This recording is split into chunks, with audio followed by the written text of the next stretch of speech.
I am aware of the presence of more than 5,000 registered delegates from more than 30 countries, enthusiasm and interest. The activities of CISA through GAF are all geared towards actualizing the true potential of Ayurveda to solve contemporary health challenges. All our ideas and actions have emerged more as a culmination of extensive collaborative process involving some of the greatest minds of medical science and Ayurveda scholars over the past 3 decades. Today, we have one such great medical scientist of our times, Dr. Soumya Swaminathan, to kickstart the scientific proceedings. Dr. Soumya needs no introduction to all of you, but I would like to mention a few words while welcoming her with lots of gratitude and happiness to the GAF platform. Dr. Soumya is the daughter of father of Green Revolution of India, Dr. M.S. Swaminathan, and Indian educationalist Meena Swaminathan.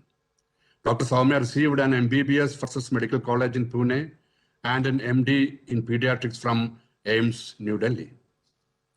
Until 2013, she was Director, National Institute of Research in Tuberculosis, NIRT, in Chennai, and then Director General of the Indian Council of Medical Research and Secretary of the Department of Health Research of Ministry of Health and Family Welfare for the Government of India. From October 2017 to March 2019, Swaminathan was Deputy Director General of the World Health Organization. In March 2019, Swaminathan became the Chief Scientist of the World Health Organization, where she participated in regular bi-weekly press briefings on the COVID-19 pandemic. Swaminathan's areas of interest are pediatric and adult tuberculosis, epidemiology, and pathogenesis, and the role of nutrition in HIV-associated TB. Following Dr. Swaminathan, we have a great Ayurveda clinician, but now an administrator, who is well known to all of you, Vaidya Manoj Nesari, who is the advisor of the Ministry of Ayush, Government of India. I welcome him to the GAF platform and look forward to his continued patronage and support for all our endeavors. Now I request Dr. Swaminathan to take over the dais and give her plenary keynote address on the host defense system that has been presented by GAF for the core theme of the conference. Thank you to all of you. Welcome, Dr. Swaminathan.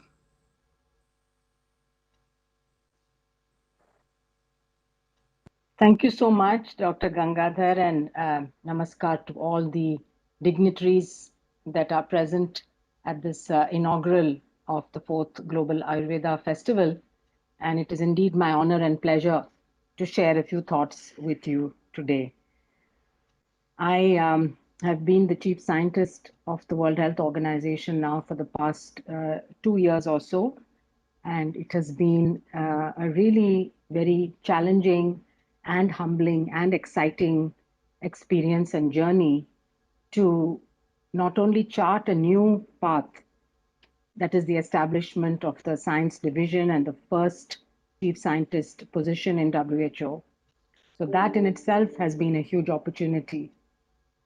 But in addition to that, of course, we had the COVID pandemic in 2020, which is still continuing, and for which the science division played a major role working hand in hand with the emergencies program of WHO, as well as with our technical counterparts, both within the different WHO regional and country offices, but also with our technical counterparts in the ministries of health and public health agencies across the world.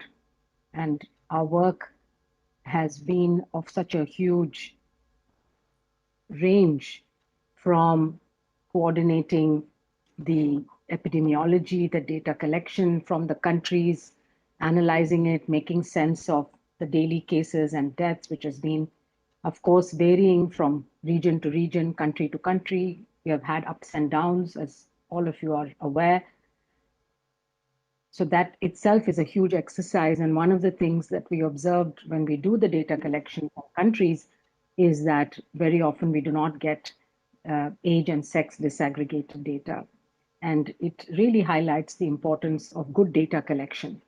And I think it's important for this Global Ayurveda Festival and for the, especially for the scientists, the researchers, the young Ayurveda physicians who are attending this program to understand the importance of data, of collecting good, strong, high quality data, whatever your field of expertise, whatever the field of medicine may be, without a solid um, data set to draw your evidence and your conclusions from, it is very, very difficult to make progress in any field. And so with COVID, we were faced with this challenge that in many countries, there are not enough diagnostic tests available at the beginning. And even today, there's a lack of diagnostic kits available in many low income countries. And so we have very sketchy and patchy idea of the extent of the disease. We have seen in many countries, including in India, that the sero prevalence studies that were done at the community level to indicate the extent of infection showed that the infection rates in the community were much, much higher, sometimes 10-fold, 25-fold higher, or even more than that, than the reported cases. So while today we say we have 100 and close to 120 million reported cases of COVID-19 and over 2.6 million deaths, these are only the documented and the counted cases, and the real true figures are probably much, much higher. So I wanted to start by making the point about data. The other area, of course, that we've been working on a lot is research and R&D in particular. We convened early in February 2020 the first Global Research and Innovation Forum, bringing together academics, researchers, private and public agencies to identify the knowledge gaps and the research needs. And for COVID-19, of course, there were a lot of knowledge gaps at that point. We did not know much about the virus. It had just been, of course, identified and given a name, the SARS-CoV-2, but we didn't know much about how it behaves and the clinical and its epidemiological manifestations. But we kept on learning very, very fast because the global community of scientists has really risen to the challenge. I would say the amount of work on this virus is probably much, much, many times higher than the amount of research on all of the, previous viruses put together. In 1 year, the amount of information and knowledge about the structure of the virus, how it spreads, the transmission modes, the how it affects the body. We started off by thinking it's a respiratory virus, and we recognized that it was a multi-system. It could affect all body systems. That it has long-lasting effects. The long COVID, which is seen, in up to 10% of survivors, and in a much higher proportion of survivors who are hospitalized or in the ICU, they suffer from symptoms which go on for many months. We started understanding the immunology of this virus, and we still are understanding. I would say we don't know everything yet.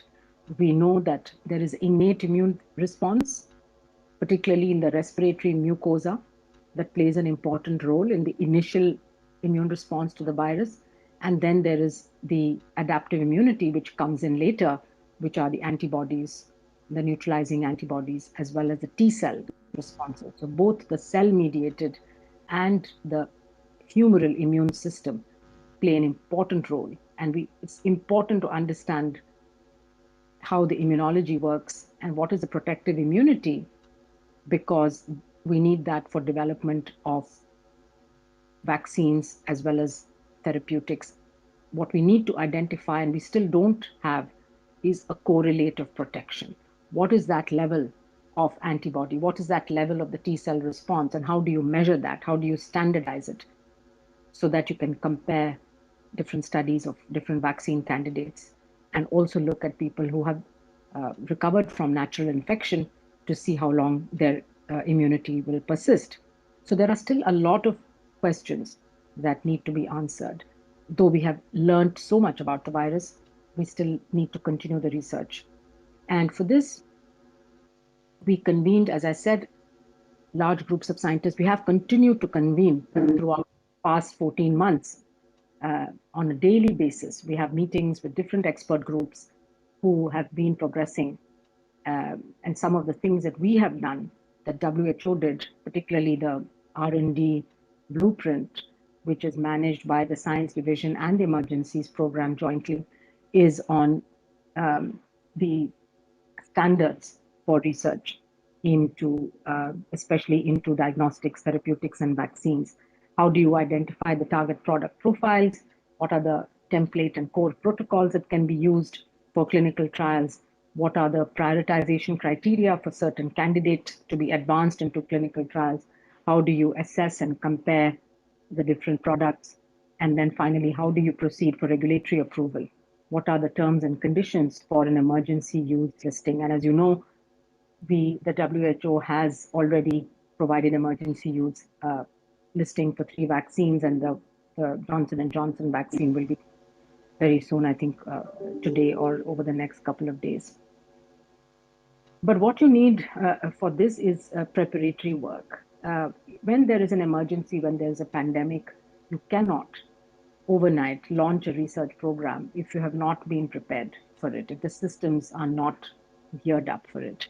And this is where, in countries which already had a very well-organized system of research, where they had well-functioning networks of research centers, where they had well-functioning ethics committees, well-functioning central regulatory authority, were able, and of course funding from government or from other agencies, they were able to start and complete some research studies very quickly and in a very high quality manner.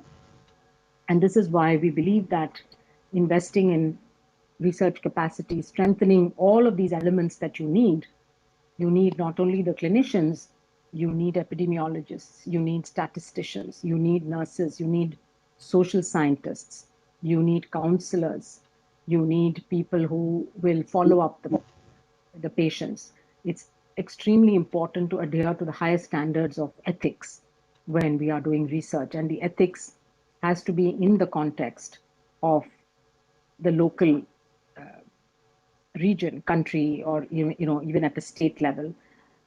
It has to be in the language that the people understand. It has to be ensured that people understand they're participating in research, that they have informed consent that they provide, and that all facilities are provided to the participants of research to ensure that there is no undue harm or any concerns about the safety of the participants.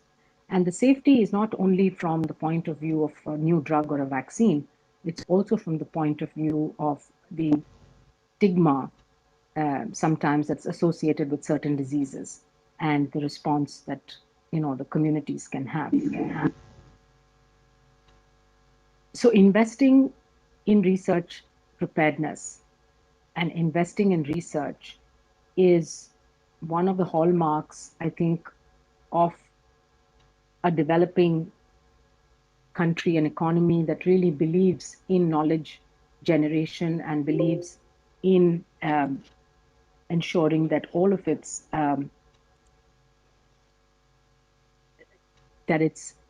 programs are based actually on science, based on data, based on evidence, and that there is a constant re-examining of the programs and modifying based on improving gathering of knowledge.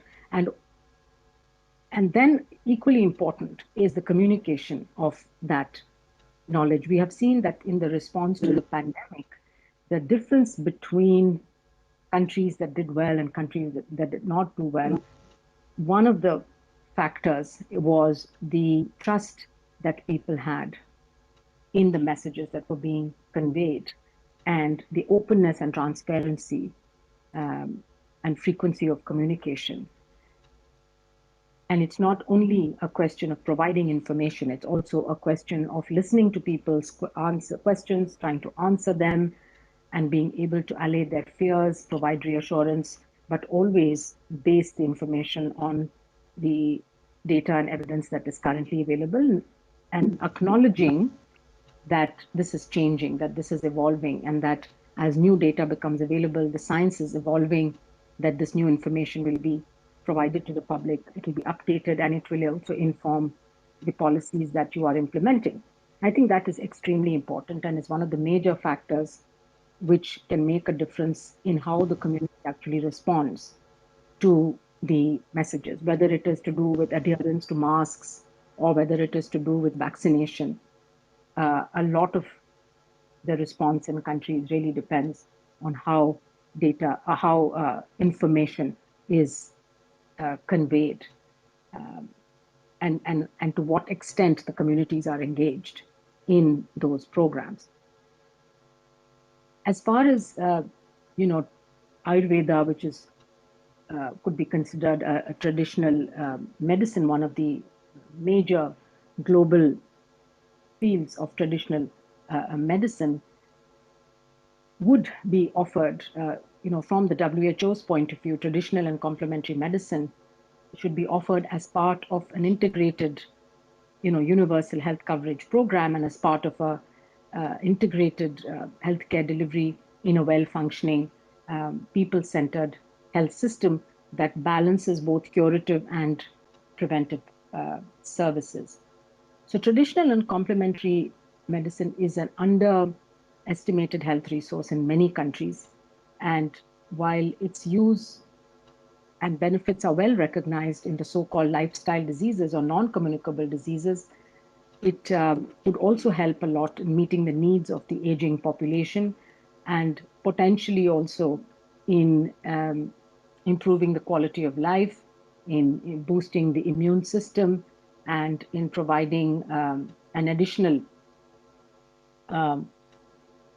intervention in the promotion of health and well-being. And as you know, the WHO's global program of work, which runs up to 2025, really focuses on healthy lives and well-being. So we talk specifically about well-being and not only about the absence of disease or the treatment and prevention of diseases. So it's a much more holistic approach to health, which includes everything from preventive and promotive health services to, of course, the diagnostic and curative services, to rehabilitation, to palliation, covering mental health, covering all the risk factors and determinants of disease.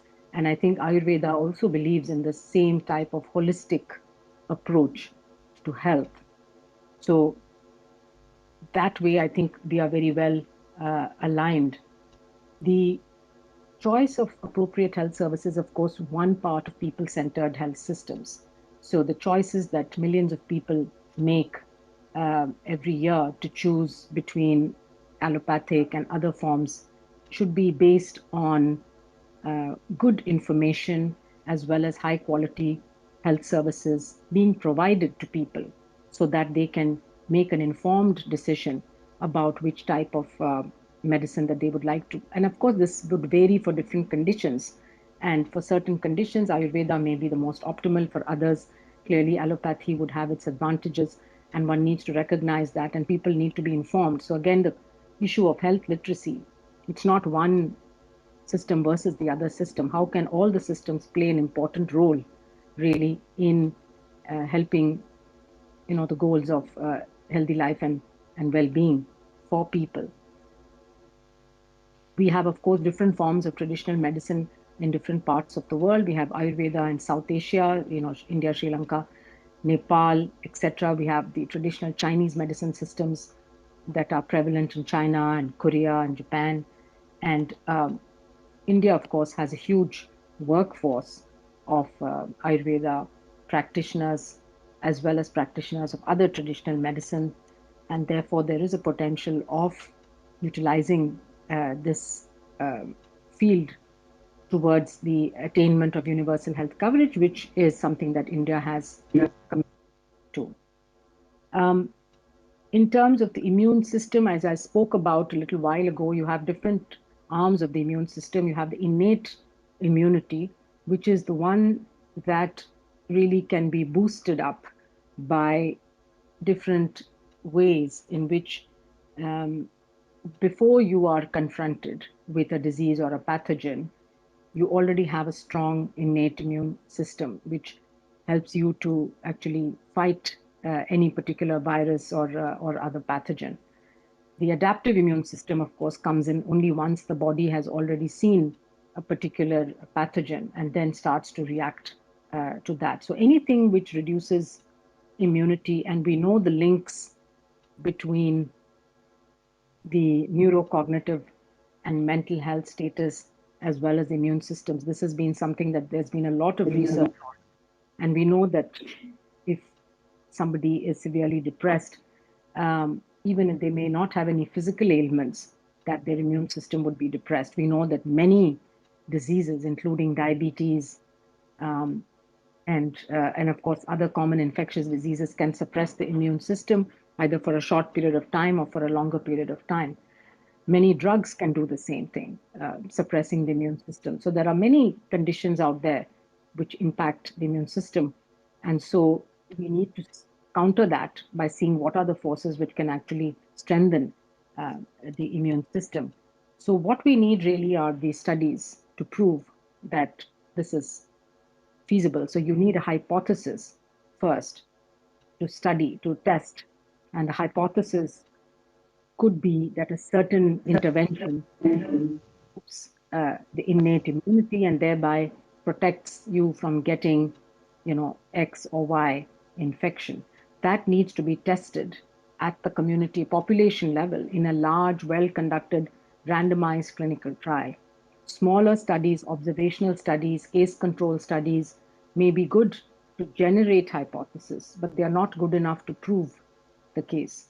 So you can generate hypotheses by observations, by one particular physician or a one hospital observing a certain phenomenon, but then that phenomenon really needs to be tested in a well-designed trial. And as we have seen in COVID, that many drugs that were proposed to have a mode of action and that were thought could be helpful either for treatment or prevention of COVID, when the actual randomized trials were done, most of those drugs turned out not to have any impact whatsoever, either on mortality or on progression of disease. So you must always, of course, start with a basis, which is based on some, rationale. You have to have a scientific rationale to test something. But once you have that, you need to be able to undertake those kind of studies, and there is huge potential in India. And I know that the ICMR itself has been involved in the past in several studies of Ayurvedic interventions for diseases like diabetes, as well as for anal fissure, and more recently for dengue. And once an intervention is proved to be successful, then it makes it much more easier to scale it up. And also there is much more enthusiasm behind scaling up something for which there's clear evidence. So there is, of course, historical knowledge that the traditional systems have, which has come down through generations. But now that you also have other systems of medicine, the allopathic system of medicine, which may or may not be offering some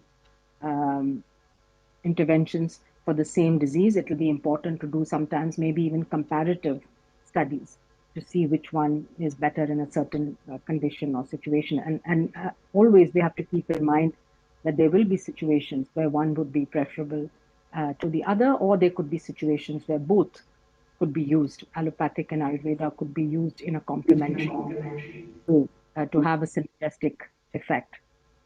So we know also that I would like to remind everyone that a few months ago, the WHO's Director General, Tedros, announced, along with the Prime Minister, Sri Narendra Modi, the creation and the establishment of a global center for traditional medicine in India. We are very, very happy that such a center in India would provide the opportunity for people and researchers, not just in India, but globally, who are interested in traditional medicine, to really collaborate, to work together, both in the generation of evidence, in the generation of normative and standard setting products, frameworks for the assessment of such traditional medicine products, research protocols, but also the synthesis of evidence that can then feed into policy making. So I think this is a huge impetus for traditional medicine for the world.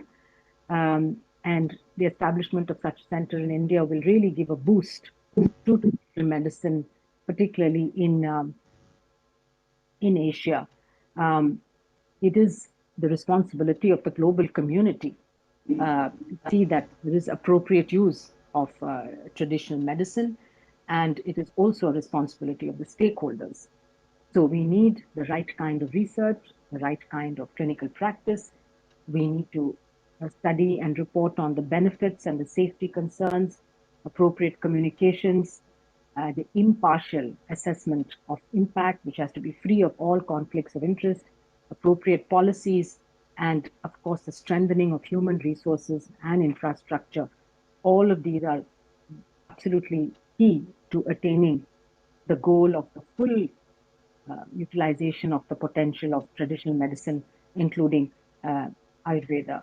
So it would be really important for this community to really take the lead, to embrace all of uh, these desirable elements that can then work together to really make the field of Ayurveda even stronger, the evidence base stronger, at the same time building the capacity, building the human resources. And I would like to assure everyone that the World Health Organization is committed to working with traditional medicine, Ayurveda practitioners, and research institutes. Particularly, I would like to commend the Ministry of Ayush for taking up this responsibility of the Global Center, and the WHO look forward to working together jointly to make it a success.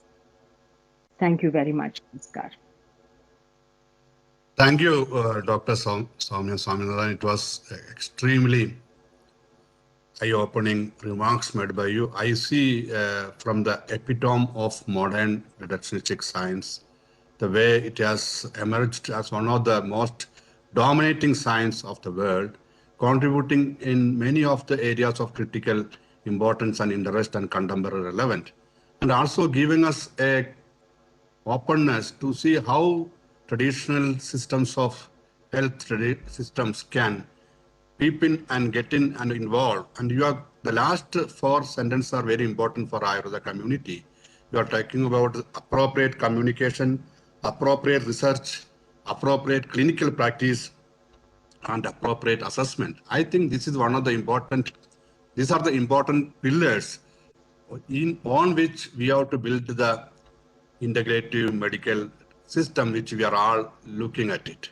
All of you, and I am sure Dr. Soumya will agree that today we are in a state of summative science, where two sciences are looking at each other. There is no integration actually happening.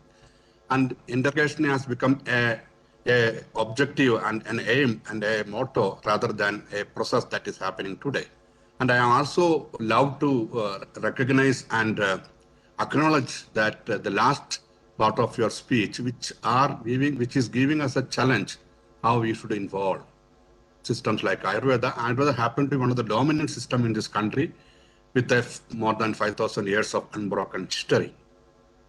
And I am sure with your involvement and your last word of commitment that WHO will be happy to collaborate, and our Honorable Prime Minister has given us an opportunity through this global center of excellence in traditional medicine going to be part of WHO initiatives in India. It will kickstart many such initiatives. And I see here a bridge being built between the most reductionistic science of efficiency. I am not putting it as a remark, but it has efficiency and a scope and potential of the great knowledge system of India, which can comprehend many of the emerging things, especially lifestyle diseases and other things, which you are very clearly earmarked. I'm extremely happy for your time, and I am with this very few concluding remarks, which does not imbibe all the essence of what you gave us in 30 minutes. I'm sure it will become part of our proceedings.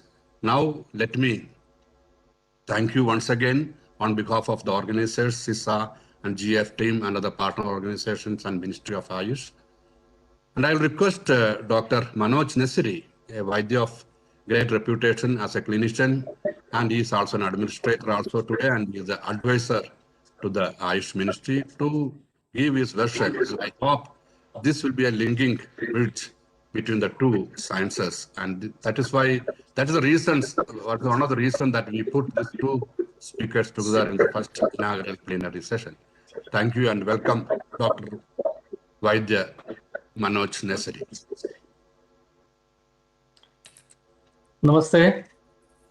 Thank you, Vaidya Gangadharan, for this introduction, and I'm also thank you for putting Dr. Soumya Swaminathan from WHO at the opening part of this inaugural session, because these are the two angles, that is the Western medicine and the traditional medicine, how actually they can work together and they can complement each other rather than being the competitor, and how they can work together. And it is really very important to understand that one system, it cannot be assessed on the parameters of the another system, and there could be different parameters, but at the same time the goal of the all the systems of medicine in the world, so they are there to improve the quality of life, the humanity, and the overall health. So with this, I would like to share this presentation in which we have tried to demonstrate that how the immunity actually it works in improving the overall health of the people, and what Ayurveda can do to a great extent for the people of not only of the India but all the world. I hope the presentation is seen. We can see. Yeah, Yes. thank you. So it is important that the optimizing of his host defense mechanism, this the topic that the organizers they have selected. This is a very important topic, and this topic is not only important in the case of pandemics or the infectious diseases or the epidemics, but it is also important for the non-communicable diseases, the other diseases, and so on. So this is really very important topic that you have selected, and we appreciate this initiative. And in this, I would like to mention what Ayurveda mentions about this Vyadik Shamatva, or the whole defense mechanism. The Vyadi word is the disease, and the Vyadik Shamatva is how actually we can prevent the onset of the disease, or how we can protect our body. And Ayurveda has given the two parts of this Vyadik Shamatva, that is the Vyadik Shamatva Nama Vyadi Bala Virodhitvam and the Vyadi Utpada Pratibandhakatvam cha. So the word this Vyadi Utpada Pratibandhakatva, that is to prevent the manifestation of the disease itself. And it is not only the manifestation, Utpada is the process of developing the disease. So it is stopping the development of the disease itself. As all of you know, those who are from the Ayurveda side, that there are 6 stages of the pathogenesis which actually traverses according to Ayurveda. It is the Vedic Shamatva. So this talks about the preventing the progress of the pathogenesis in all these 6 diseases. So all these 6 stages of the Samprapti, whether it is in the very initial stage or the Pragopavastha, or whether it is the Prasaravastha. So all the 6 diseases. So when we are talking about the Vyadi Utpada Pratibandhakatva, that is the stopping the process of the pathogenesis in any of the 6 diseases, or even before the pathogenesis starts. So this carries the both the meaning, and at the same time Vyadi Bala Virodhitvam. So Vyadi Bala Virodhitvam means against the disease. So it also works to treat the disease, to cure the disease, and to pacify the disease. So this is a broad term of the Vedic Shamatva, and it is applicable to the promotion of health. As I mentioned, it is the for the communicable diseases, non-communicable diseases, and many more conditions. There are various factors responsible for the Vedic Shamatva, and we must understand that Dr. Soumya, she was mentioning about the innate immunity, and when we are talking about the Vyadi Kshamatva, it is beyond the immunity. And in Ayurvedic term, the dosha samya is one of the important factor. The Agni or the metabolism is another important factor. The dhatu sarata, that is the quality of different tissues. So this is also very, very important, because say for example, if we are talking about the present pandemic of the COVID, which is a multi-system disease, now we understand, but the primary manifestation almost in most of the cases, it starts with the rasadushti.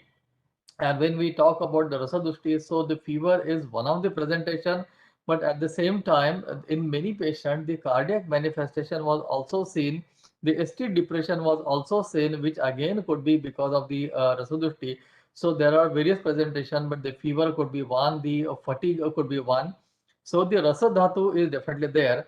And because of that, the optimum quality of rasa dhatu to begin with is very, very important. And those various disease conditions, those who have the compromise the quality of the rasa dhatu, so they are prone to get these kind of diseases, or I would say the specifically to the COVID, and that's what we are calling as the comorbid conditions. The next factor is the oja, and the oja is another concept which is described in Ayurveda. Those who are from the Ayurveda background, those who are having some knowledge of Ayurveda, they would be able to understand easily what the oj is. And there are various methods how actually we can improve the oj. And one of the method is that you improve the quality of all the dhatus, and that will improve the quality of oj. And at the same time, the various diseases like the diabetes mellitus and the cancer and other, so in those kind of diseases or the tuberculosis, the oj is already depleted. And the manas, that is the mind, is another factor which is very important to maintain your Vedic Shamatva.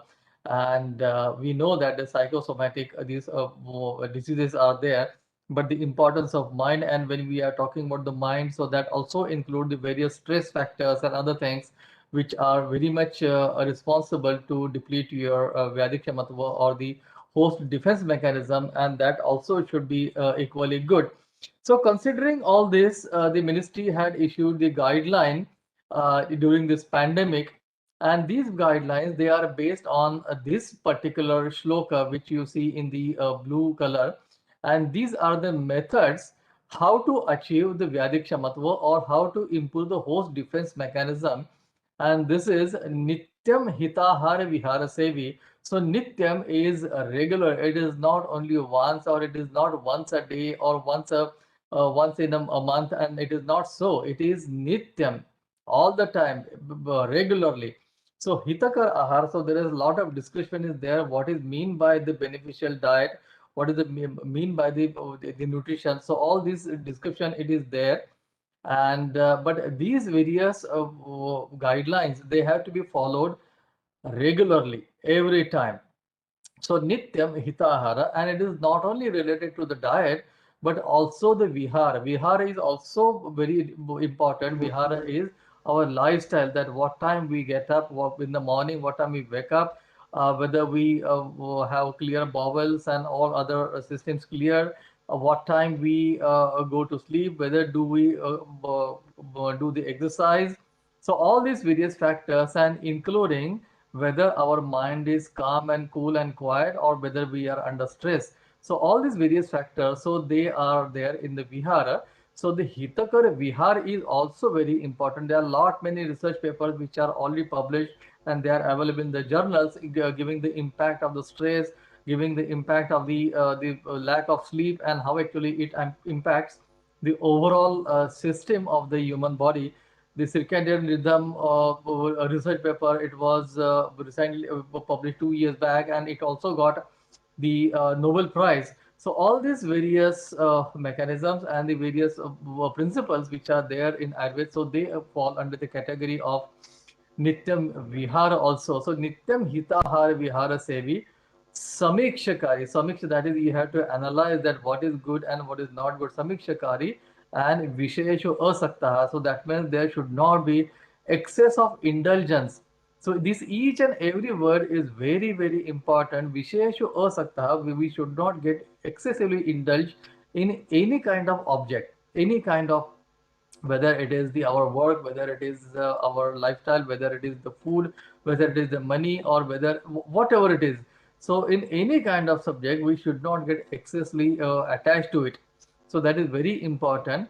And the second line is very, very important, considering the mental aspect, and not only the mental aspect, the spiritual aspect also, because it says that one should be data, we should have the tendency to donate, we have the tendency to give, and this is very important. So dataha samaha, we should look at everybody equally, so that there should not be any stress. If we favor somebody and if we hate somebody, so that will give rise to some kind of stress. So these data samaha satyaparaha kshamavan aptopasevi cha bhavati arogaha. So these are the methods how to be healthy, how to maintain our health. And there are also the characteristics how actually we can assess whether somebody is healthy or not. And these characteristics, these are mentioned over there. These are the actually parameters. In the definition of Ayurveda, it has said that what is Ayurveda. So at the end of this shloka, the Charaka says that Manam cha taccha yatharokta. Manam is the quantification. So whatever the various advices and the rules and other things which are given in the Ayurveda, so at every time there is method to quantify, to assess. So all these assessment methods, they are also there. These assessments methods have been described very clearly, and these are the quantification methods. So here also the characteristics, that is how would you assess that somebody is having good defense mechanism or not. And here it is mentioned that samamausa pramanastu. So the distribution of the muscles, it should be and their presentation, it should be equal. The overall the body presentation, it should be equal. The it is given in the anthropometry that what should be the overall measurements of each body part. So when your body is proportionate, so that automatically gives you the Vyadik or the whole defense mechanism is good. So this is the overall the samamausa pramana. So sama samhono no naraha drudendriyo vikaranam na balena abhibhuyate. So this is very important, that vikaranam na balena abhibhuyate. So they do not fall sick very easily. So this is one of the actually reference which is directly there in the ancient text, that when you have good Vedic Kshamata, when you have good host defense mechanism, in that case you do not fall sick very easily. So this is very, very important. And on these two slides which I mentioned, on this basis the Ministry of Ayush during this COVID pandemic, it created the guidelines for the community, that how actually you should improve the immunity. And I am happy and proud to share with all of you that probably the Ministry of Ayush, Government of India, was the first one in the month of February 2020 to these issue guidelines to improve the general immunity of the people to keep themselves safe during this COVID pandemic, because nobody at that time knew that what kind of the disease it is, what would be the medicine, whether we can prevent it or not with any kind of vaccine. So nothing was available that time. So that time the Government of India, Ministry of Ayush came forward and issued the guidelines. And these guidelines, they also mention about the overall hygiene, the safe distancing. Now this hygiene and safe distancing, they are also rather the principles of Ayurveda, because Ayurveda knew that how the infectious diseases they occur. It is said that prasangat gatra sansparshat nishwasat sahabhojana. So gatra sansparsha, that is by touch, and the nishwas is by breathe or the droplets. So all these mechanisms, they have been described in Ayurveda. And the overall this guidelines which were promoted by the WHO, and the same were being promoted by all the countries, including the Ministry of Health and Family Welfare of the Government of India, as well as the Ministry of Ayush and the various offices of the government. So these knowingly or unknowingly, they actually promoted the guidelines of Ayurveda. And at the same time, the use of the rasayana herbs, the prophylactic care, the add-on or standalone mild to moderate cases, and these lifestyle and yoga. So these were the various aspects of the guidelines that the ministry promoted, and that include drinking the warm water throughout the day, use of the concoction made up of basil, cinnamon, ginger, pepper. Now there are a lot many research papers which are available on these all various kind of medicinal plants, whether it is ashwagandha, whether it is ginger, that how they improve the immunity of the people. So all these they are well published. At the same time, the very novel intervention the ministry promoted, it is the nasal application of the medicated oil. And there are also, we are now conducting the research with the Department of Science and Technology on the Nasya method, that how actually it creates a barrier and that prevents the entry of the virus through the nasal mucosa. So this is the very innovative mechanism that the Ministry of Ayush brought forward, and the Chyawanprash, and there are a lot many papers which are already available on the Chyawanprash and Amla, that how it improves the host defense mechanism as well as the innate immunity. And these guidelines, they were promoted throughout the country, and not only throughout the country but with the help of the Indian missions throughout the world. And these were followed by almost 90 to 95% people in India. And we conducted a huge study through the mobile app on this, that how many people they actually really followed this and how much they benefited. And you would be happy to see the interesting observation that more than 135 million people, they submitted their feedback regarding this following. And 89% people, they said that they have benefited with these guidelines. So this is a huge response that the community has given to the Ayurveda intervention. And it is not only that, beyond that, we also conducted various studies and the hardcore research trials, whether they are on the prophylactic or whether they are on the curative side. And these are the various results that I would like to show. Now, in this particular intervention, the Ayurvedic intervention was given like the ashwagandha, as well as the Tinospora cordifolia, that is the guduchi or the Samshonivati, in the Delhi population. And on this blue graph, blue line, you can see that the overall incidence of Delhi population, it was increasing. At the same time, this intervention was given in the population in the containment zone, and in that population, this graph, it showed that how it dropped down. So on one side, in the Delhi population, the incidence was increasing very drastically. And at the same time, at the end of the fourth week, the incidence in this containment zone where the intervention was given, so it dropped down significantly. At the same time, we also tracked the symptom-wise how actually they improved. And here actually you can see this blue line, blue graph, so that indicates the Ayurveda intervention, that is the Ayush 64, and the red line, so this is the standard care. And here you can see that how the Ayurveda intervention, it has helped significantly. And these are very large population. There, all the population, this sample size in thousands. And here everywhere you can see that how significantly it helped to improve their not only immunity but improve the overall response to the COVID. And at the same time, we also conducted the hardcore scientific studies. And in that, out of 36 compounds from the various ingredients, there are 4 ingredients in the formulation I-64. So the 35 compound, they exhibited good binding energies than the positive control of the N3.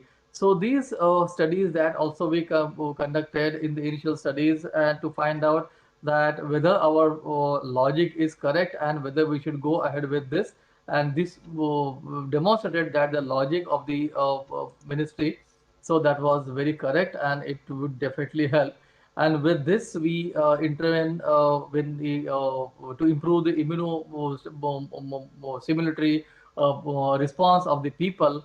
And here also in this graph, you can see that how it improved. That this is in the Delhi police. The intervention was given to 80,000 Delhi police, and this was continuously given for 2 months.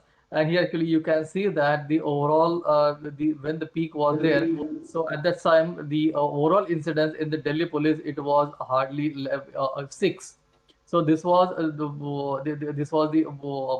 the outcome of the intervention, and that showed that how the immunity improved. And we have also taken these samples, and they are being analyzed that to find out what were their responses to of the various biochemical parameters as well as the other parameters, and how they improved with including the immunoglobulins and other things. One interesting thing I would like to show here that during this pandemic, in the All India Institute of Ayurveda, the incidence of the COVID-19 in the host in the healthcare, or those providing the services. So in that it was zero.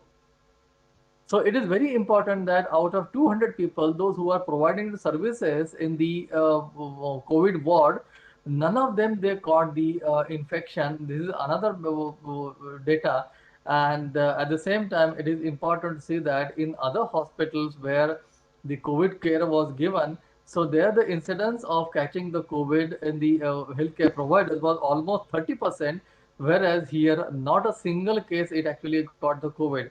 So likewise, all these various data are there. This is the data which shows that how the RT-PCR it was quickly negative. So compared to the conventional method, the RT-PCR, we found that within 7 days, the people with the COVID positive, so they become RT-PCR negative. So the symptoms they become negative, or the people they become asymptomatic within 2 to 4 days, depending upon the intensity of the symptoms, and they become COVID negative within 7 days. So this is again a very important observation that I would like to share with you. And at the same time, we also conducted the studies on the other Ayurvedic drugs, that how actually they improved the immunity in the healthcare worker, and these were the exploratory studies, and they showed that the various parameters like the hemoglobin percent was increased, there was an increase in the platelet count, there is increase in the serum immunoglobulin G level, which scientifically demonstrates that the immunity was significantly improved. And this is one more slide which I would like to share with you. And this is again 11,964 patients they were treated of mild to moderate category, and this was managed by ITBP, that is Indo-Tibetan Border Police Force, in the Sardar Patel COVID, and they were given the Ayurvedic decoction and the Chyawanprash and the turmeric milk, and this is the data that how they actually responded. So out of this 11,964 people, so 11,594, so they totally cured and they were discharged. So this is a huge, so very good clinical improvement was seen in the patients, that is 96.9%. So this is the huge the response that we received, and this shows that how the Ayurveda intervention can improve your host defense mechanism. So thank you very much. Thank you.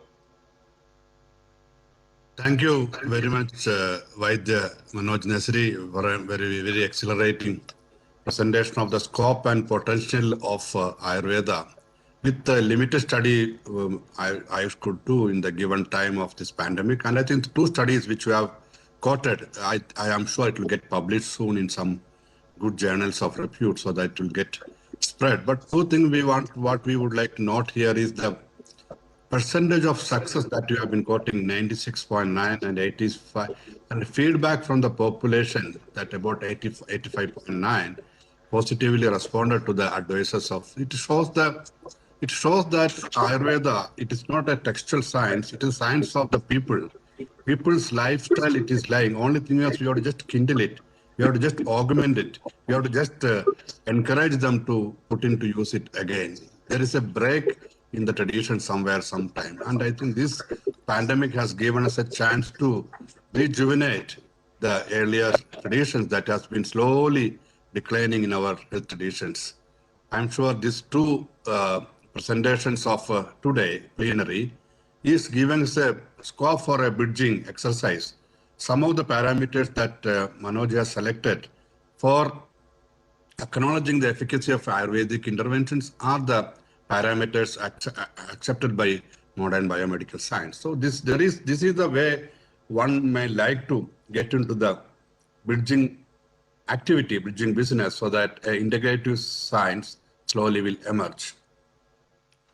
I don't want to take much of your time, but I am sure these two papers will give us the direction to the further areas of our discussions in the coming days. Now, let us get into the formal inaugural session of this great event. And I would like to take you to a different format, which is being enriched by who is who in the field of Ayurveda and allied sciences, and Ayurveda and people who are supporting and trying to encourage this great system of India's tradition.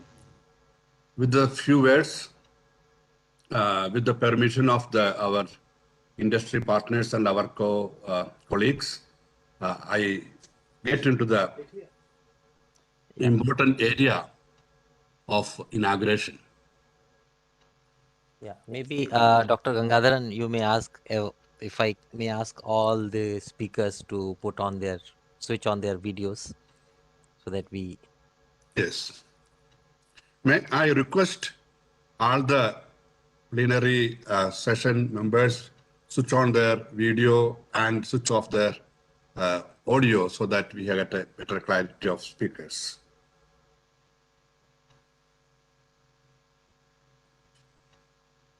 Shall we start? Please, Dr. Gangadharan, you may start.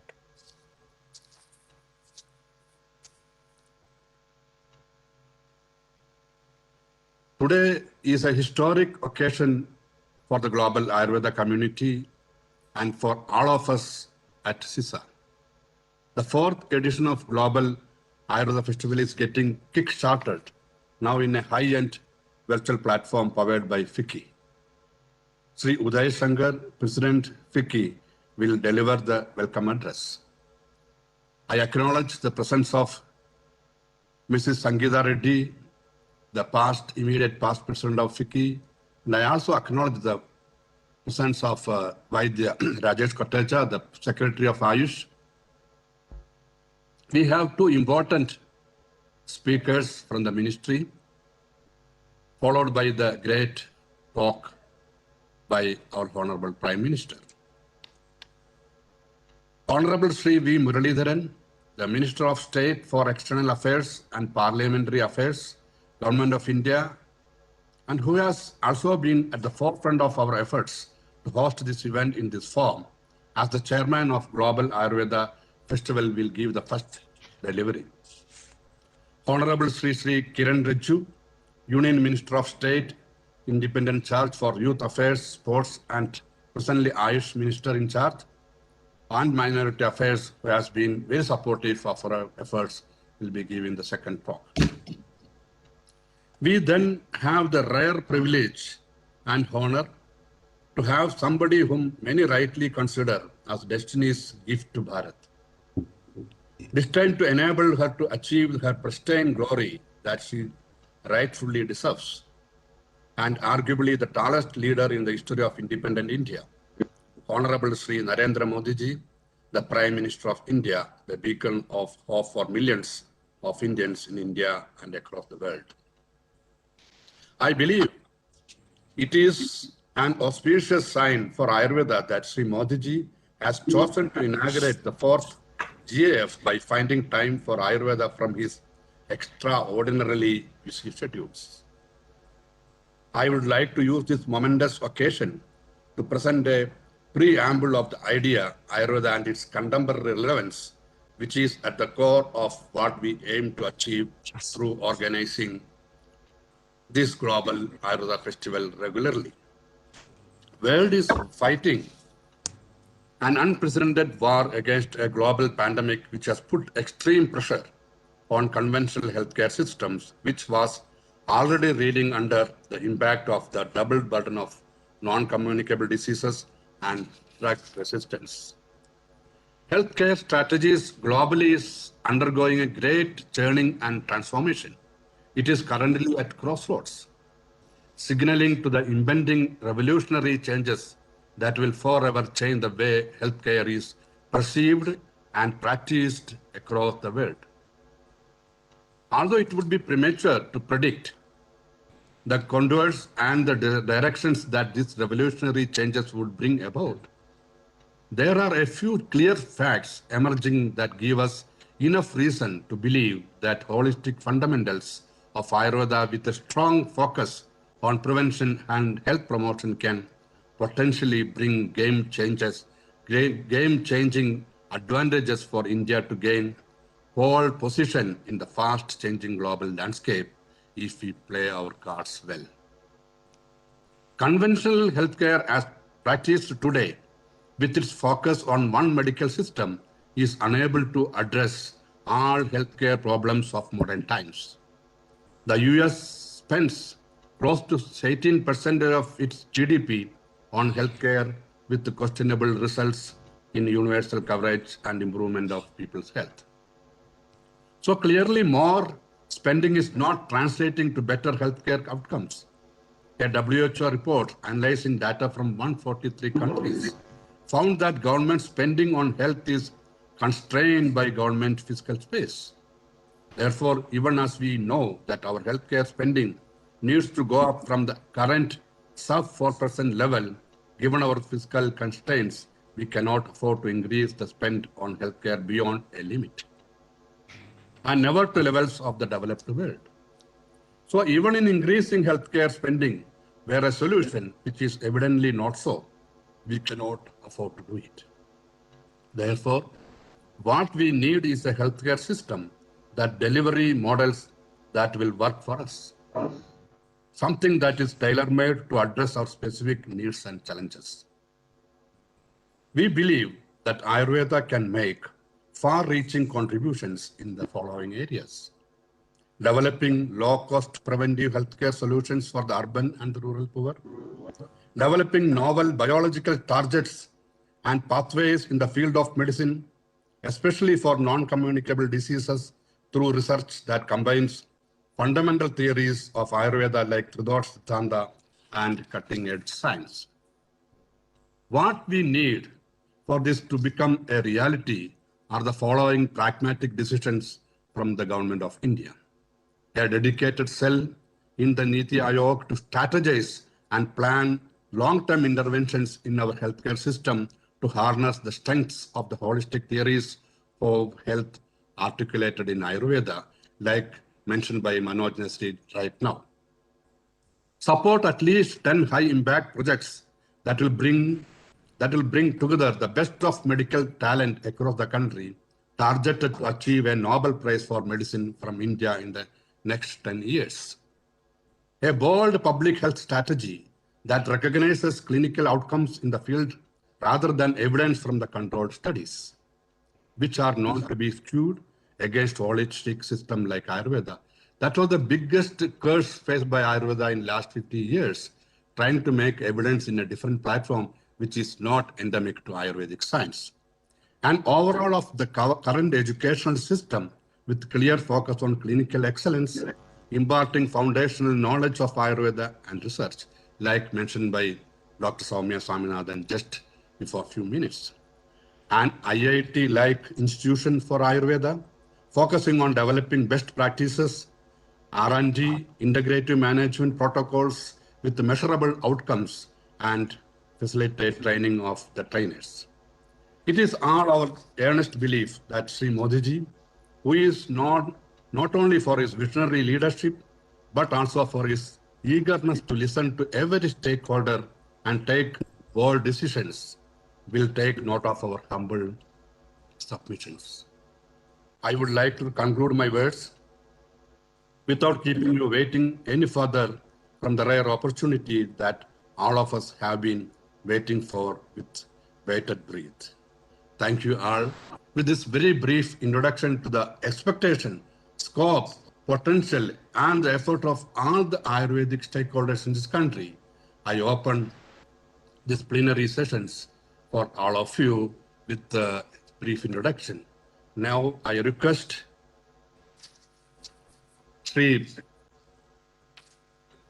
Mr. Uday Shankar, President FICCI, to offer the formal welcome to to this plenary session.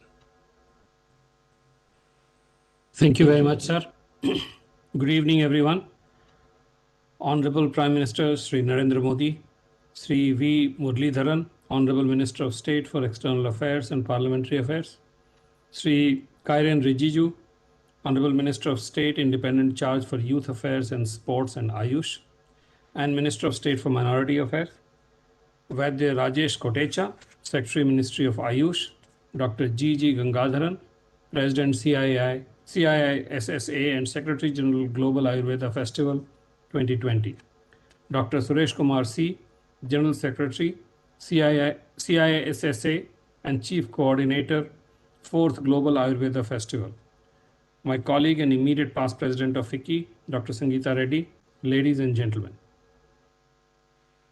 It gives me great pleasure to welcome you all to the 4th Global Ayurveda Festival, virtual conference and expo. With the participation from over 60 countries, 100 plenary speakers, more than 100 exhibitors, 600 research papers, it is the largest virtual platform on Ayurveda. It is an absolute honor for all of us that the 4th Global Ayurveda Festival is being formally inaugurated by none other than Honorable Prime Minister Sri Narendra Modi. Ayurveda is, FICCI is delighted to partner with Center for Innovation in Social Science and Social Action in co-organizing the 4th Global Ayurveda Festival. Ayurveda, as one of the most ancient and well-documented systems of medicine, equally relevant in modern times. The Sanskrit term Ayurveda translates to knowledge of life, and the principles of this ancient wisdom remind us that the entire web of life is intricately woven. The pandemic in several aspects has challenged healthcare systems across the globe and has turned the world's attention to our immune system. In Ayurveda, several treatment options are available for enhancing our immunity against the respiratory illness. In India, several initiatives were taken to utilize the vast potential of Ayurveda during the pandemic. The Ministry of Ayush, Government of India, is doing a great service to the humanity through this unique medical system. While the world struggles with the side effects of many medicines, Ayurveda provides a holistic response to many diseases with almost no side effects. Honorable Prime Minister himself is an advocate for the traditional way of healthy and balanced living. Prime Minister Modi, during his address at the 3rd Ayurveda Festival, had mentioned, and I quote, "These systems were based on the philosophy of Sarve Bhavantu Sukhina, Sarve Santu Niramaya. That is, all should remain happy, all should remain healthy." Ayurveda is generally defined as science of life by translating Ayur as life and Veda as science. We are grateful to Honorable Prime Minister for his continuous support and agreeing to inaugurate the 4th Global Ayurveda Festival, which is perhaps the biggest virtual festival in the Ayurveda sector. I'm sure the 4th Global Ayurveda Festival will inspire many people across the world to look towards Ayurveda to preserve health and wellness by keeping the mind, body, and spirit in balance. Thank you. Thank you, Mr. Uday Shankar, for your kind words. May I invite now Mrs. Sangeeta Reddy, the immediate past president of FICCI and joint manager director of Apollo Group of Hospitals, to deliver a few words of her appreciation, who has been with us from the initial state of our activity on this GF since last 1.5 years. Thank you, madam.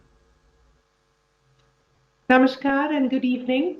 It is a great pleasure for me to see the culmination of so much dedicated effort, so much inspiration towards the concept of Ayurveda into today's wonderful platform. I believe that today's conference and the platform will help to evolve and emerge the powerful science of Ayurveda into helping humanity towards better health. It is a very significant thought that the concept of the scientific validation of Ayurveda and the integration of Ayurveda into mainstream medicine is a significant responsibility for India for the sake of humanity. Seeing what with the wonderful and inspired leadership of our Honorable Prime Minister the entire government, the public and private sector. India is acknowledged. I look forward to Ayurveda following the same path and continuing to serve humanity. I commit on behalf of Vicky and my own organization, Apollo Hospitals, that we will do whatever we can towards this inspired goal given to us by the Honorable Prime Minister. Thank you all very much. Wishing the conference all the best. Namaste. Thank you, Mrs. Sangeeta Reddy. May I invite Honorable Union Minister of State with independent charge for Youth Affairs, Sports and Ayush Minister in charge and Minority Affairs, Sri Kiran Rijiju, to deliver his address for this platform. Thank you. Thank you very much. Namaskar. I am extremely delighted to be part of this extremely important, the 4th Global Ayurveda Festival. And on this occasion, Honorable Prime Minister will be giving video message, and my colleague, Sri Muralidharanji, will also give his message, and the very learned Secretary of the Ministry of Ayush, Vaidya Rajesh Kotejaji, Mr. Uday Shankarji, Dr. Madhavan Kuti Veriyarji, Dr. Sangeeta Reddy ji, Dr. G.G. Gangadharan ji, and all the learned people who have joined from India and from across the globe. I have been in charge of Ayush Ministry for a little time, but I have understood in this short time how much our people have devoted and how much learned people are working to ensure that Ayurveda becomes part of our daily life. It is something which I can say it's a gift of India to the world. And this 4th Global Ayurveda Festival being held from 12 to 19 March 2021 is being held a high-end virtual platform, but it will not dampen the spirit. Even though we are meeting virtually, but it will galvanize the entire sector and especially our young minds. We all know India is amongst the 17 mega biodiversity countries, and India contributes about 7% of the world biodiversity. And the place where I come from, northeastern part of India, is also being declared as one of the hottest biodiversity spot in the world.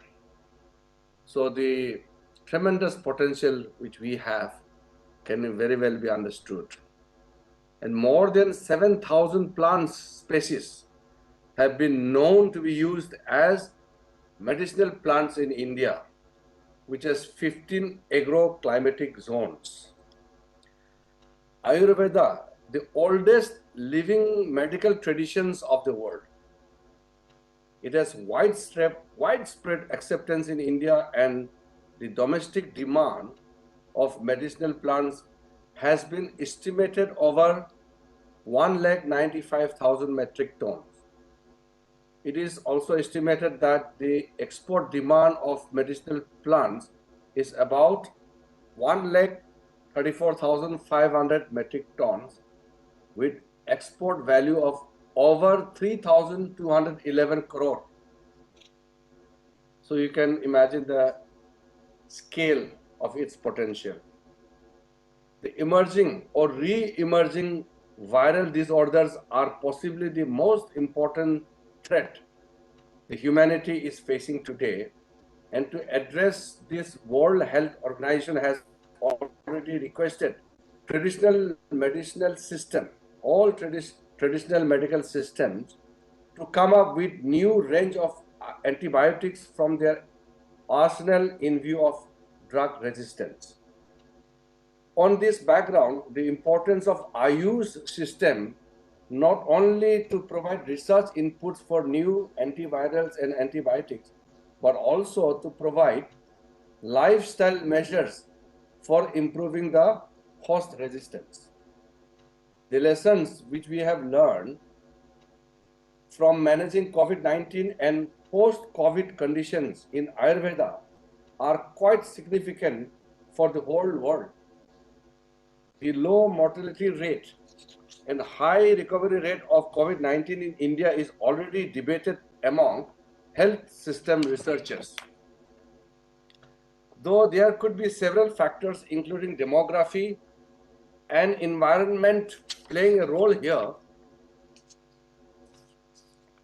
however, our lifestyle and food habits, especially the use of species like haldi, turmeric, and sondh, ginger, have definitely contributed in this regard. In the current age, we know the importance of a healthy lifestyle. Yoga and Ayurveda are the solid options looked upon globally for attaining this. We should position ourselves to deliver this and to improve our share in emerging global wellness movement. The National Health Policy of India aims to provide universal access to good quality health care to all citizens through increasing access, improving quality, and lowering the cost of health care delivery. Medical pluralism is one of the key principles of the new policy, and I note with satisfaction that Global Ayurveda Festival have received bipartisan support from governmental and non-governmental organizations and from colleges, academicians, practitioners, researchers, students, and public alike. Initiatives like Global Ayurveda Festival are thus the need of the hour. With several national and international sessions, this first online version of festival will bring together the whole world to discuss this. Global Ayurveda Festival has proudly represented and highlighted the rich Ayurveda heritage and has played a notable role in bringing together great tradition of ours and the global scientific community. I'm happy to note that the fourth Global Ayurveda Festival will be bigger and better than earlier editions, with a host of activities displaying the grandeur of Ayurveda. The program is expected to create the widest impact, and any program on Ayurveda has envisaged until date, with an expected 10,000 delegates, including 500 foreign delegates, particularly participating virtually in this international seminar. I'm told that there will be 50 plenary speakers, including 25 international experts, and nearly 50,000 visitors are expected to visit the 300 virtual stalls in the expo, and representation from 60 countries and many prominent international associations have also pledged their support. I'm told that there are about 600 research presentations and 500 poster presentations that will be made by Ayurveda students and researchers. The central government, through its ministries of Ayush, Tourism, Commerce and Industry, and the state governments, are the official partners of this event. I believe the program would not only help in promoting Ayurveda practiced in its purity in the country, but also evolving a roadmap for the development of the Ayurveda and allied industries in our country. The participation of foreign delegates will definitely help Ayurveda to get a stronger footing globally. Before concluding my speech, I would like to congratulate the Center for Innovation in Science and Social Action for organizing this monumental event and encourage them to come up with more innovative ideas for the sustainable growth and development of the country. Once again, I extremely feel privileged to be part of this very important conference. And this is something which every Indian takes pride in, this whole achievement, as well as this is a global asset. This Ayurveda, although it has come from India, but we feel it only doesn't belong to India, but it belongs to the whole world. So together, we will certainly go much further in ensuring a healthier world to make our traditional system of medicine truly a global system of medicines. My best wishes to all the participants, especially the young students and researchers in their endeavors. Thank you very much. Jai Hind. Thank you, Honorable Minister Sri Kiran Reddy, for your enlightening words. Especially what we noticed here is the need of getting into all stakeholders. And you may kindly notice that we have not left any stone unturned in the effort of bringing the stakeholders together in one platform. Probably Global Ayurveda Festival is the only event in which I should say 99% of the partner organization partnered with either physically, mentally, intellectually, financially, or in whatever form they could. This is the largest event in terms of its participation, in terms of its reach to the people. And you may kindly note that around 14 organizations working in different parts of the world are as a group has joined, and they are all delivering different lectures in different groups in this coming 8 days. So it goes within few days of you taking charge of Ayush, the way you have understood this sector, it is highly astonishing. The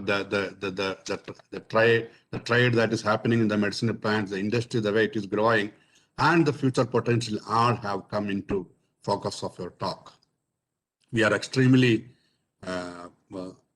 grateful for your kind words and taking busy time of your schedules. I understand today when we met last week that how busy you are today placed, but we made sure that you come in person in the virtual context and you are given your best words possible for this group. We will be in touch with you again for this program. This is an unending mission for people at GF. Thank you, Honorable Minister. I would like now to turn to one of the veterans of our team, our own Minister, Sri Muralidharan, who is very, very special to us because he is not only acting as a minister for us, he is the chairman of Global Ayurveda Festival. When we talked to him about the need of such a conference and the history of this conference for the last 10 years, he volunteered without much effort to become the leader. And we believe the leader is the one who gives the path, who gives the direction, and who leads us not in front of us, but with us. So last 1 year, many of you might have seen how he has been a comrade with us rather than a leader with us. So I have no words less to explain the energy and the strength that gave us to make this program a great success. All of you know Mr. Muralidharan has been a leader by birth. He has been a worker in the field, and he came to the students' movement and contributed a great in the students' movement, getting an identity of its own in the state of Kerala. And he has been an inspiring source for many of the groups working in Kerala, and he is now in the national state. And it is not a small thing for us because I should take time to tell about the CISA's untiring effort to get people like Sri Muralidharan to our fold, because it is the political leadership which can give shape to this kind of effort. Unless this kind of leadership come to help us, we won't be able to take it further to the people. So this has helped us a lot. And you can see the way the program has been scheduled, which is spread across 8 to 9 pages with 140 speakers and around 40 speakers from abroad. and who is who in the field is going to address, and the kind of participation we have is pan-India and pan-global. So that shows the effort and the sincerity that goes behind this effort of this monumental work. It's not easy to conduct such a program, bringing everyone into the fold. You might have noticed that industry partners who are the partners and who are the sponsors, the industry, the people who are in the field of medicinal plant cultivation, the people who are in the academia, people who are in the research, almost all organizations in the teaching and research field, especially from South, are partner of this program. These few words of introduction, I am sure this program will take a great will become a great turning point in bringing Ayurveda to the limelight. And it is the right time for Ayurveda to come to the limelight, because we have seen from the presentation of Dr. Soumya how we are in the crossroads, how we are not sure as an international community that where to go, how to go, and which are the resources that are available to go further. The modern reductionistic science has very clearly told us we want new paths, we want new paradigm. All things are changing, the whole paradigm is changing, and this global committee, this global community will come together and will give us a lot of light to this thing. With these few words of introduction, and we would like to see that Sri Muralidharan's speech to deliver in this platform. I invite Sri Muralidharan to this platform. Thank you. Namaskar. Honorable Prime Minister Sri Narendra Modi ji, Sri Kiran Rijiju, Union Minister of State, Independent Charge for Youth Affairs and Sports and Ayush, and Minister of State, Minority Affairs, Sri Vaidya Rajesh Kotecha, Secretary, Ministry of Ayush, Government of India, Sri Uday Shankar, President, FICCI, Dr. G.G. Gangadharan, President, Center for Innovation in Science and Social Action, Dr. Sangeeta Reddy, immediate past President, FICCI, and Joint Managing Director, Apollo Hospitals Enterprise Limited, panelists and speakers, Namaskaram and good evening. I am extremely delighted to address this inaugural session of the 4th Global Ayurveda Festival. I am particularly glad that the festival is being inaugurated by the Prime Minister of India, Sri Narendra Modi ji. Ayurveda literally means the science of life, is the oldest healing science in the world. It has its roots in the Indian civilization, and with advancements in knowledge, research and technology, Ayurveda has evolved into a mainstream system of medicine.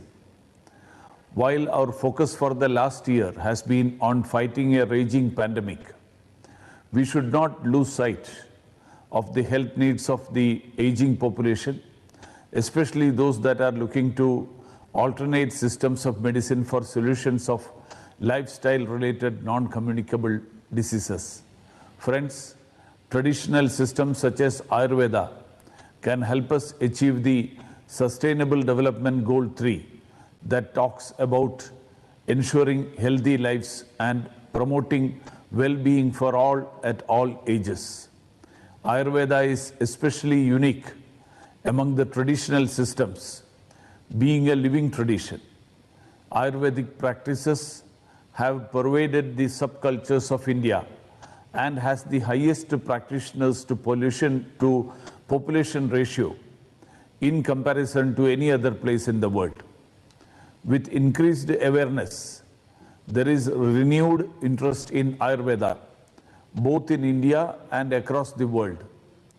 The government has left no stone unturned in promoting Ayurveda as a system of medicine. I am told that under the Ayushman Bharat initiative of Prime Minister Sri Narendra Modi ji, 12,500 health and wellness centers are to be developed by the Ministry of Ayush. These centers would be operationalized through states and union territories in centrally sponsored scheme mode and under the broad umbrella of National Ayush Mission. The vision is to establish a holistic wellness model to reduce the disease burden, out-of-pocket expenditure, and to provide informed choice to the needy public. Friends, through its history, Kerala has preserved, protected, and promoted the ancient practice of Ayurveda in its pristine form. This unbroken continuity and the contributions through the bhashyas or the commentaries and treatises and advancements in medicinal formulations and treatment modalities has ensured that Ayurveda in Kerala has retained its antiquity while also keeping up with the times. As we develop greater understanding of the functioning of the human body and the effect of factors such as circadian rhythms, seasonal variations, and different psychological states on the immune system, the value of Ayurveda in achieving a healthy life has become more apparent. Friends, from its inception in 2012, the Global Ayurveda Festival has played a significant role in bringing together the various stakeholders of Ayurveda from across the world on one platform in order to exchange ideas and share success stories. The Global Ayurveda Festival combines academic sessions, exhibitions, panel discussions, debates, public awareness programs, micro, small and medium enterprises meetings, and social participation, thus bringing together both the pharmacological as well as the commercial aspects, both theory and practice, both healing as well as marketing of Ayurveda. I am told that there are over 50 plenary speakers, including 25 international experts, and nearly 50,000 visitors are expected to visit the 300 virtual stalls in the expo representing 60 countries. Ayurveda students and researchers are expected to make about 600 research presentations and 500 poster presentations. I believe the program would not only help in promoting Ayurveda practiced in the country, but also evolving a roadmap for the development of Ayurveda and allied industries in our country. The participation of foreign delegates will help Ayurveda get a stronger footing globally. Let me take this opportunity to congratulate the Center for Innovation in Science and Social Action and FICCI in bringing together various elements of the festival despite the pandemic and moving it to the virtual realm, thus creating greater possibilities for participation of stakeholders from across the world. I wish the 4th Global Ayurveda Festival all success. Thank you for the attention. Thank you, Muralidharanji, the External Affairs Minister, and our leader in this effort, for his kind words, highlighting the importance of GAF and importance of the work being taken by CISA for last 1.5 decades. I think now we are reaching to the epitome of this today's session, and we are all blessed with none other than our Honorable Prime Minister to address us. And it is overwhelming for all of us at the CISA and GF that it is second consecutive year that a Prime Minister of the country has chosen to inaugurate a monumental function of Ayurveda, which shows the great respect and regard that he carries towards Ayurveda. I am sure it is none of our personalities that is attracted. It is the greatness of this unbroken history of Ayurveda in this country has prompted our Honorable Prime Minister to address. And I am sure these initiatives by the leader of this country will go a long way in enriching our activities, in strengthening our activities, and promoting the Ayurveda not only in India and globally.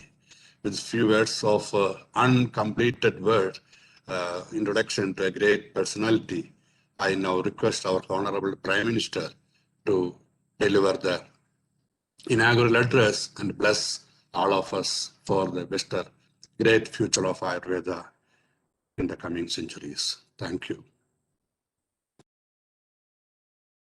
Greetings to everyone. Namaskar. my colleagues in the ministry, Sri Kiran Rijiju ji, Sri Muralidharan ji, Global Ayurveda Festival Secretary General, Dr. Gangadharan ji, FICCI President Uday Shankar ji, Dr. Sangeeta Reddy ji. Dear friends, I'm glad to be speaking at the 4th Global Ayurveda Festival. It is wonderful to note that many experts are going to be sharing their views and experiences. The numbers of countries being represented is about 25. These are great signs. It shows a growing interest towards Ayurveda and traditional forms of medicine. From this forum, I would like to appreciate the efforts of all those who are working on Ayurveda across the world. Their passion and persistence will benefit the entire humanity. Friends, Ayurveda is closely linked to the respect Indian culture gives to nature and environment. Our texts have described Ayurveda brilliantly when it was said, Hita hitam sukham dukham, Ayuhu tasya hita hitam, Manam cha tasya yatra uktam, Ayurveda sa uchyate. Ayurveda takes care of many aspects. It ensures good health and long life. Ayurveda could rightly be described as a holistic human science, from the plants to your plate, from matters of physical strength to mental well-being. The impact and influence of Ayurveda and traditional medicine is immense. Friends, it is said, Swasthasya swastha rakshanam, Swasthasya swastha rakshanam, Aturasya vikar prashamanam. It means, apart from curing existing ailments, Ayurveda also protects the overall health of the body.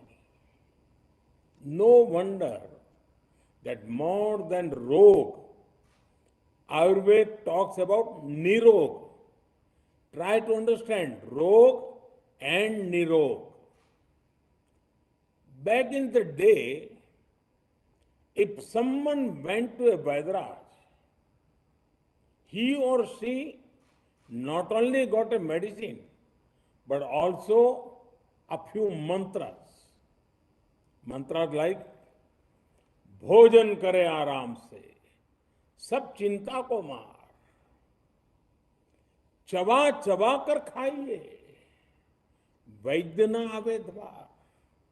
It means, enjoy your food without any tension. Relish every bite of the food. Chew it patiently. This way, you will never have to call a Vaidraj home again. Friends, in June 2020, I came across an article in the Financial Times. The headline was, Coronavirus gives health halo products a boost. The piece referred to turmeric, ginger, and other such spices whose demand is steadily rising in the context of the COVID-19 global pandemic. The current situation presents a right time for Ayurveda and traditional medicines to become even more popular globally. There is growing interest towards them. The world is seeing how modern and traditional medicines both are important to further wellness. People are realizing the benefits of Ayurveda and its role in boosting immunity. People are making kada, basil, black pepper integrate parts of their lives. Friends, there are many flavors of tourism today. But what India specially offers you is wellness tourism. And I repeat again, wellness tourism. At the core of wellness tourism is the principle of treat illness, further wellness. When I talk about wellness tourism, its strongest pillar is Ayurveda and traditional medicine. Imagine yourself getting a detox in a lush green surroundings in the beautiful state of Kerala. Imagine yourself performing yoga by a gushing river by the mountain means in Uttarakhand. Imagine yourself in the middle of the lush green forest of the Northeast. If your life's deadlines and timelines are tracing you out, it is time to tap into the timeless culture of India. Whenever you want to treat your body or a retreat for your mind, come to India. Friends, thanks to Ayurveda popularity, a strong opportunity awaits us. We must not lose that opportunity. There have been many gains by combining the traditional with the modern. Youngsters are using a wide range of Ayurveda products. There is growing consciousness to integrate Ayurveda with evidence-based medical science. Likewise, other things getting popular are Ayurveda supplements, personal care products created around Ayurveda. The packaging of products has been greatly enriched. I would call upon our academicians to deepen research on Ayurveda and traditional forms of medicines. I would urge our vibrant startup community to specially look at Ayurveda products. One thing for which I want to specially appreciate the youth is that they have taken the lead to present our traditional forms of healing in a language that is globally understood. No wonder I strongly feel that the ethos of our land and the enterprise spirit of our youth can do wonders. Friends, on behalf of the government, I assure full support to the world of Ayurveda. India has set up the National Ayush Mission. The National Ayush Mission has been started to promote Ayush medical system through cost-effective Ayush services. It is also working to strengthen educational systems. It is also facilitate the enforcement of quality control of Ayurveda, Siddha, Unani, homeopathy, drugs, and ensuring sustainable availability of raw materials. The government is undertaking various quality control measures as well. Our policy regarding Ayurveda and other Indian systems of medicine is already aligned with the Traditional Medicine Strategy 2014-2023 of World Health Organization. The WHO has also announced the setting up of the Global Center for Traditional Medicine in India. We welcome this step. You would be happy to know that already students from various countries are coming to India to study about Ayurveda and traditional medicines. This is the ideal time to think about worldwide wellness. Perhaps a global summit could be organized on this theme. We should also think about Ayurveda and Ahar in the time to come. Food items relating to Ayurveda and food items that further good health. Many of you would be aware that a few days ago, the United Nations declared 2023 to be the International Year of Millets. Let us spread awareness on the benefits of millets. Friends, let me conclude with a quotation of Mahatma Gandhi. I quote, I think highly of Ayurveda. It is one of the ancient sciences of India which ensures the health of the millions in her thousands of villages. I advise every citizen to live life accordance with the principles of Ayurveda.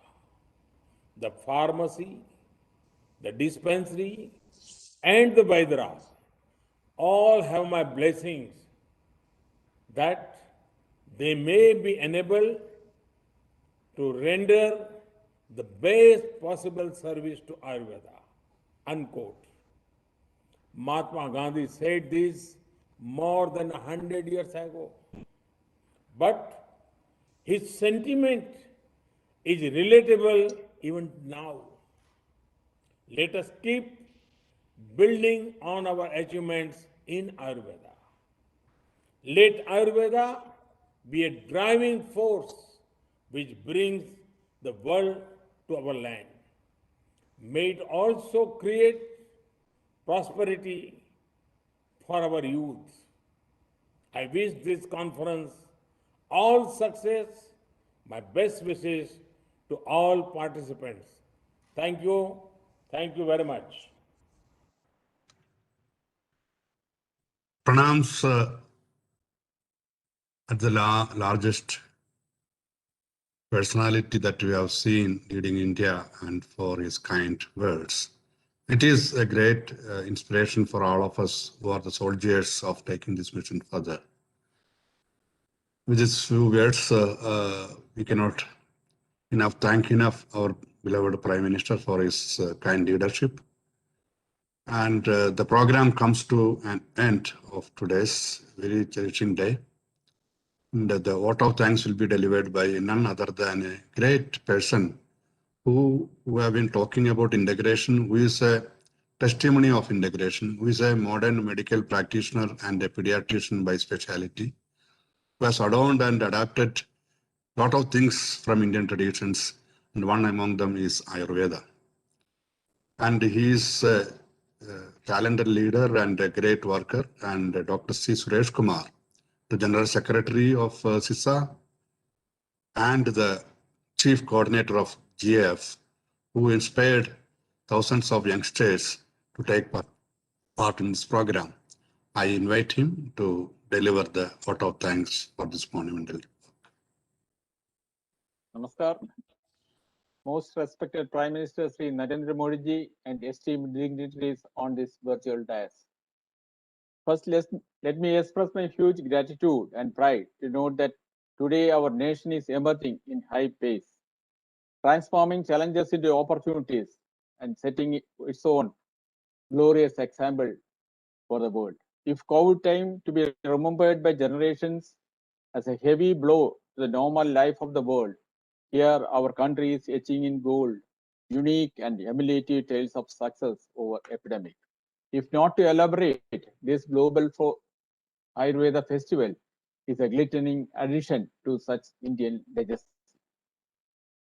The thriving and ever-expanding domain of Ayurveda itself is a shining testimonial for the world to see about India's own caring and curing system that all have been surviving the test of time for over thousands of years. Most respected dignitaries, I am sure that similar to the three previous episodes of GAF, the fourth one opening today is also going to hold high the science and merits of Ayurveda with all convincing propositions. With the very fact that our Honorable Prime Minister has inaugurated the third and the fourth Global Ayurveda Festival is a splendid sign of the country's unblemished commitment for the progress of Ayurveda. On behalf of the 4th Global Ayurveda Festival, I record earnest gratitude to the respected Prime Minister Sri Narendra Modi ji. Without the brotherly affection and consideration, unflagging support and keen interest provided by Honorable Minister for External Affairs, Sri V. Muralidharan, the GAF 2021 would not have been a vibrant virtual reality for the world to witness as we do it today. Please let me express my profound gratitude to Honorable Minister Sri V. Muralidharan. Our sincere and most gratitude to Honorable Minister of State for Ayush, Sri Kiran Rijiju, for endorsing this global Ayurveda conclave festival with his precious words. The organizing committee of Global Ayurveda Festival expresses its utmost thanks to Honorable Secretary, Ministry of Ayush, Sri Vaidya Rajesh Kotajaji, for the huge support he has been extending to our mission since beginning. Our sincere and most thanks also goes to Mr. Uday Shankar, the President FICCI, for tremendous association his organization has been extending for the realization of Global Ayurveda Festival 2021. We thank Secretary of FICCI and Joint Managing Director, Apollo Hospital Enterprises Limited, Dr. Sangeeta Reddy, for the boundless support of her organization has been providing for this event. Please let me take this opportunity also to thank our guide and mentor, the President of the principal organization behind GAF, the Center for Innovation in Science and Social Action, and Ayurveda Acharya of no comparison, Dr. G.G. Gangadharan, for being our moral strength and vision. I thank all sponsors, the organizing committee members, online and offline supporters who have toiled and moiled selflessly for the realizing this glorious day. Dear delegates, academicians, and the Ayurveda Acharyas assembling from far-fetching, reaching ends of the world, our sincere and most thanks to all of them, of all of you, for adding vigor and life to this event. Thank you so much. Have a great day ahead. Thank you. Jai Hind. Namaskar. Thank you. With the grace of God and blessings of the elders, let us proclaim that today's plenary session comes to an end. Thank you. Namaskar.